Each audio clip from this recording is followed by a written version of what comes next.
រឿងទេពធីតាកុលាបកាលពីយូរលង់ណាស់មកហើយមានដើមកុលាបជាច្រើនដុះនៅក្នុងព្រៃក្បែរអូរមួយដែលជាប្រភពទឹកសម្រាប់ប្រើប្រាស់របស់អ្នកភូមិប៉ុន្តែដើមកុលាបនោះមិនមែនជាដើមកុលាបធម្មតាឡើយដើមនោះគឺគ្រប់គ្រងដោយទេពធីតាកុលាបម្នាក់នាងជាមនុស្សល្អណាស់នាងមានទឹកចិត្តចេះជួយអ្នកដទៃគ្រប់គ្នានៅពេលដែលគេជួបទុក្ខលំបាកថ្ងៃនេះខ្ញុំពិតជាអបសោកខ្លាំងណាស់ចង់មើលទេសភាពខ្លះពេលដែលទេពធីតាកុលាបហោះហើរមើលទេសភាពក៏បានឃើញដើមរុក្ខជាតិមួយចិត្តនឹងងាប់ទៅហើយអូកូនឈើតូចហេតុអ្វីក៏ឯងក្រៀមស្រពោនយ៉ាងនេះបាទដោយសារតែខ្ញុំមិនបានស្រូបយកទឹកយូរថ្ងៃមកហើយទើបធ្វើឲ្យខ្ញុំក្រៀមក្រំបែបនេះអូមិនអីទេចាំខ្ញុំជួយឯងខ្ញុំនឹងធ្វើឲ្យដីដែលឯងដុះនៅលើនេះមានសំណើមរហូតហើយឯងនឹងមិនខ្វះទឹកសម្រាប់ចិញ្ចឹមខ្លួនឯងទៀតទេអរគុណណាស់ដែលបានជួយខ្ញុំពិតជាអរគុណទេពធីតាណាស់បើថ្ងៃណាមួយទេពធីតាមានរឿងចង់ឲ្យខ្ញុំជួយខ្ញុំនឹងជួយទេពធីតាកុលាបក៏បានជួយកូនឈើនោះឲ្យដុះលូតលាស់ល្អវិញហើយនឹងធ្វើឲ្យដីមានសំណើមដើម្បីចិញ្ចឹមវាថែមទៀតពេលនេះជួយឯងរួចហើយ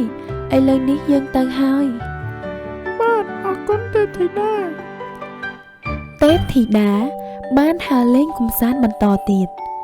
ស្រាប់តែពេលនោះក៏បានជួបនឹងឃ្មុំមួយដែលនៅលើដើមផ្កាសួស្ដីឃ្មុំតូចហេតុអ្វីបានជាឯងមកសំកុកនៅលើដើមផ្កានេះទៅវិញខ្ញុំពិតជាហត់ខ្លាំងណាស់ខ្ញុំបានហើររកលំអងផ្កាជាច្រើនតែហាក់ដូចជាមិនមានអ្វីសោះឥឡូវនេះខ្ញុំពិតជាឃ្លានខ្លាំងណាស់កុំបារម្ភអីចាំខ្ញុំជួយខ្ញុំនឹងធ្វើឲ្យទីនេះសម្បូរផ្កាជាច្រើនឯងនឹងមិនខ្វះលំអងផ្កាទៀតទេអរគុណណាស់ទេពធីតាដែលបានជួយទេពធីតាក៏បានធ្វើឲ្យទីនេះពោរពេញទៅដោយផ្កាជាច្រើនឃ្មុំវាពិតជាមានអារម្មណ៍សប្បាយរីករាយខ្លាំងណាស់ដែលវានឹងមានផ្កាសម្រាប់ក្រេបលំអងជារៀងរាល់ថ្ងៃហើយទេពធីតាក៏ហោះត្រឡប់មកដើមកុលាបរបស់នាងវិញនៅទីនោះក៏មានមេធ្មប់មួយផងដែរមេធ្មប់នោះជាមេធ្មប់ដែលចិត្តអាក្រក់បំផុតតែងតែច្រណែនឈ្នានីសគេគ្រប់គ្នាមិនដែលត្រេកអរនឹងនរណាម្នាក់ឡើយយើងពិតជាមិនសប្បាយចិត្តឡើយពេលដែលពួកឯងរស់នៅមានសេចក្តីសុខយ៉ាងនេះយើងនឹងធ្វើឲ្យឯងឈឺគ្រប់គ្នាហាដោយសារតែការច្រណែននិងអ្នកភូមិធ្មប់ក៏បានធ្វើឲ្យពួកគេស្ទើរតែគ្រប់គ្នាមានជំងឺទាំងអស់ហើយអ្នកភូមិក៏បានទៅរកគ្រូពេទ្យម្នាក់ដែលគាត់ជាអ្នករកថ្នាំព្យាបាលផ្សំពីរុក្ខជាតិគ្រប់ប្រភេទដែលល្បីបំផុតនៅក្នុងភូមិរបស់ពួកគេលោកគ្រូពេទ្យសូមលោកជួយកូនរបស់ខ្ញុំផងពេលនេះវាមានស្ថានភាពដូចជាធ្ងន់ធ្ងរណាស់បាទរឿងនេះខ្ញុំដឹងហើយជំងឺនេះវាបានរាលដាលពេញភូមិពេលនេះខ្ញុំមិនទាន់រករុក្ខជាតិសម្រាប់ធ្វើថ្នាំព្យាបាលពួកគាត់ទេសូមលោកទុកពេលឲ្យខ្ញុំសិនទៅខ្ញុំសន្យាថាខំប្រឹងប្រែងឲ្យអស់ពីសមត្ថភាពរបស់ខ្ញុំបាទលោកគ្រូពេទ្យកូនរបស់ខ្ញុំនិងជីវិតអ្នកភូមិទាំងអស់សង្ឃឹមលើលោកគ្រូពេទ្យហើយឥឡូវដល់ពេលដែលខ្ញុំទៅរករុក្ខជាតិថ្នាំហើយខ្ញុំលាសិនហើយបាទជម្រាបលាលោកគ្រូពេទ្យជីវិតអ្នកភូមិកំពុងស្ថិតនៅក្នុងភាពគ្រោះថ្នាក់ខ្ញុំនឹងខំរកថ្នាំដែលអាចព្យាបាលពួកគេឲ្យបានមកដល់ពេលនេះហើយខ្ញុំនៅតែមិនទាន់រកថ្នាំបានទៀតខ្ញុំពិតជាពិបាកចិត្តខ្លាំងណាស់ជីវិតអ្នកភូមិនឹងត្រូវបាត់បង់យ៉ាងអាសូរពេលនោះទេពធីតាបានឮបែបនេះក៏ចេញមកហើយសួរគ្រូពេទ្យនោះថាតើលោកមានរឿងអ្វីមែនទេបានជាទឹកមុខក្រៀមក្រំបែបហ្នឹងអូទេពធីតាពិតណាស់ខ្ញុំមានទុក្ខលំបាកធំណាស់ដែលមិនទាន់មានដំណោះស្រាយនៅឡើយតើលោកអាចប្រាប់ខ្ញុំបានទេថាមានរឿងអ្វីកើតឡើងពេលនេះអ្នកភូមិមិនដឹងមានរឿងអ្វីនោះទេស្រាប់តែមានជំងឺគ្រប់គ្នាខ្ញុំបានស្វែងរកប្រភេទរុក្ខជាតិថ្នាំអស់ជាច្រើនមកហើយនៅឡើយមិនទាន់ដឹងថារុក្ខជាតិណាដែលមានលទ្ធភាពព្យាបាលជំងឺនេះទេមុននឹងរកប្រភេទថ្នាំតើដឹងថាប្រភពជំងឺមកពីកន្លែងណាទេ រឿងហ្នឹងខ្ញុំដូចជាមិនច្បាស់ទេថាវាមានប្រភពមកពីណា ខ្ញុំមានវិធីអាចដឹងថាដើមហេតុមកពីអ្វីខ្ញុំមានយានពិសេសដែលអាចស្រមើស្រមៃរឿងដែលបានកើតឡើងនោះបានទេពធីតាក៏បានបិទភ្នែកស្រមៃអំពីហេតុការណ៍ដែលបានកើតឡើងរបស់អ្នកភូមិនោះ យ៉ាងម៉េចដែរទេពធីតាមានដឹងតម្រុយអ្វីខ្លះទេ ពិតណាស់ខ្ញុំបានដឹងដើមហេតុនៃការកើតជំងឺរបស់អ្នកភូមិនោះហើយរឿងទាំងអស់នេះមកពីយាយធ្មប់ម្នាក់ដែលបានដាក់បណ្ដាសាទៅលើអ្នកភូមិនោះ តើមានវិធីដោះស្រាយទេទេពធីតា វិធីដោះស្រាយពិតជាមានលោកគ្រាន់តែយកផ្កាកុលាបរបស់ខ្ញុំដាំជាមួយទឹកហើយឲ្យពួកគេផឹកទៅនឹងជាសះស្បើយហើយ អរគុណខ្លាំងណាស់ទេពធីតាដែលបានជួយពួកយើង មិនអីទេបើខ្ញុំជួយបានខ្ញុំនឹងជួយឲ្យអស់ពីសមត្ថភាពរបស់ខ្ញុំ អញ្ចឹងខ្ញុំសូមទៅបេះផ្កាកុលាបរបស់ទេពធីតាសិនហើយ គ្រូពេទ្យម្នាក់នោះក៏បានបេះផ្កាកុលាបយ៉ាងច្រើនដើម្បីព្យាបាលអ្នកភូមិប៉ុន្តែគាត់មិនបានដឹងឡើយបើគ្មានផ្កាកុលាបគ្រប់គ្រាន់នោះទេទេពធីតាកុលាបនឹងមានកម្លាំងកាន់តែខ្សោយទោះអ្នកភូមិត្រូវការផ្កាកុលាបច្រើនជាងណាក៏ដោយក៏ខ្ញុំពេញចិត្តជួយពួកគេដែរ អ្នកទាំងអស់គ្នាយកផ្កាកុលាបដែលខ្ញុំបានបេះទៅដាំទឹកហូបទៅវានឹងជួយព្យាបាលជំងឺអ្នកទាំងអស់គ្នា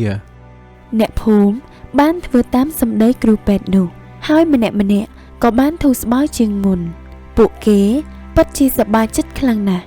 ដែលជាផុតពីជំងឺអាក្រក់មួយនេះប៉ុន្តែរឿងនេះបានធ្វើឲ្យមេធ្មប់ពិតជាខឹងខ្លាំងណាស់ទេពធីតាកុលាបហេតុអ្វីមករារាំងរឿងរបស់យើងអញ្ចឹងចាំមើលយើងនឹងឲ្យឯងស្គាល់ស្នាដៃយើងម្ដងថាខ្លាំងប៉ុណ្ណាធ្មប់ក៏បានទៅជួបទេពធីតាកុលាបដើម្បីជំរះបញ្ជីទេពធីតាកុលាបហេតុអ្វីបានជានាងយកកុលាបរបស់នាងជួយអ្នកភូមិទាំងអស់អញ្ចឹងតើនាងចង់ប្រកាសសង្គ្រាមជាមួយយើងមែនទេវាសឹងតែជាទម្លាប់ទៅហើយដែលខ្ញុំតែងតែជួយអ្នកដទៃពេលពួកគេជួបទុក្ខលំបាកនោះហើយខ្ញុំក៏មិនចង់បង្កបញ្ហាជាមួយអ្នកណាឡើយនេះឬដែលមិនបង្កបញ្ហាជាមួយអ្នកណាពេលនេះនាងបានកំពុងតែរារាំងយើងហើយទេខ្ញុំគ្រាន់តែជួយមនុស្សប៉ុណ្ណោះបានយើងនឹងឲ្យនាងស្គាល់មេរៀនមួយដែលនាងចង់ប្រឆាំងជាមួយយើងមេធ្មប់យើងចាស់តែអាយុទេតែសមត្ថភាពនៅខ្លាំងដដែលហាធីតាកុលាបនាងចាំទទួលលទ្ធផលដែលប្រឆាំងជាមួយយើងទៅយើងនឹងបង្កើតកំហុសហើយទម្លាក់ឲ្យទៅនាងសូមឲ្យទឹកទន្លេបឹងត្រពាំងទាំងឡាយរីងស្ងួតទាំងអស់ហើយពន្យល់សុបិនអ្នកភូមិថារឿងនេះមកពីដើមកុលាបដែលស្រូបយកទឹកនោះត្រូវតែកំទេចដើមកុលាបចេញទាំងអស់ហាចាំមើលថានាងអស្ចារ្យប៉ុណ្ណាទៅបន្ទាប់ពីដាក់បណ្ដាសាហើយប្រភពទឹកទាំងអស់ត្រូវបានរីងស្ងួតគ្រប់ទីកន្លែង ហើយអ្វីជំងឺរាតត្បាតទើបតែដោះស្រាយហើយហើយអ្វីក៏មានគ្រោះធម្មជាតិរីងស្ងួតទឹកថែមទៀតព្រោះយប់មិញមនុស្សក្នុងភូមិយល់សុបិនថាដើមកុលាបនោះហើយដែលជាអ្នកស្រូបយកទឹកនោះដោយសារតែវាខំពួកយើងបេះវាធ្វើថ្នាំពួកយើងត្រូវតែកំទេចវាឲ្យមានទឹកចេញមកវិញបើមិនអញ្ចឹងទេពួកយើងនឹងស្រែកទឹកដល់ស្លាប់ជាមិនខាន ខ្ញុំសូមអង្វរកុំធ្វើបែបហ្នឹងអី អ្នកភូមិមិនព្រមស្ដាប់តាមសម្ដីគាត់ឡើយក៏បានប្រមូលគ្នាទៅកំទេចផ្កាកុលាបគ្មានសល់មួយសោះ ពួកយើងបានកំទេចកុលាបអស់ហើយចាំមើលតើវាមានទឹកបូរវិញទេ ប៉ុន្តែពួកគេបានកំទេចកុលាបរួចអស់ហើយនៅតែមិនទាន់ឃើញមានទឹកមកវិញសោះ តើលោកឃើញទេរឿងហ្នឹងវាមិនមែនមកពីទេពធីតាកុលាបនោះទេ នៅពេលនេះកុលាបមិនមានសំបីតែមួយដើមធ្វើឲ្យទេពធីតាកុលាបពិតជាទន់ខ្សោយទៅ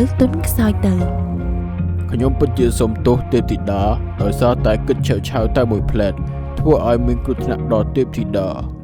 តាមពិតរឿងទាំងអស់នេះ គឺជាគម្រោងការរបស់យាយធ្មប់នោះទាំងអស់គាត់បានខឹងខ្ញុំយ៉ាងខ្លាំងទើបគាត់ធ្វើបែបនេះ ទេពធីតាកាន់តែខ្សោយទៅហើយកុំប្រឹងនិយាយច្រើនអី ខ្ញុំមិនអីទេពេលនេះខ្ញុំនឹងប្រើធម៌ពលចុងក្រោយរបស់ខ្ញុំដើម្បីយកប្រភពទឹកមកវិញជួយអ្នកភូមិទាំងអស់ជាលើកចុងក្រោយទេពធីតាទោះជាខ្លួននៅសល់ដង្ហើមចុងក្រោយក៏ដោយនៅតែមានចិត្តកត់ដល់អ្នកដទៃជានិច្ចមិនដែលភ្លេចឡើយទេពធីតាកុលាបក៏បានពលីខ្លួនចុងក្រោយដើម្បីនាំរកប្រភពទឹកសម្រាប់ផ្គត់ផ្គង់អ្នករស់នៅក្នុងភូមិត្រឡប់មកវិញអ្នកភូមិទាំងអស់ពិតជាកោតសរសើរទឹកចិត្តទេពធីតាជាខ្លាំងអ្នកភូមិទាំងនោះក៏បានដាំដើមកុលាបគ្រប់ទីកន្លែងព្រោះពួកគេគិតថាឲ្យតែមានដើមកុលាបនៅទីណា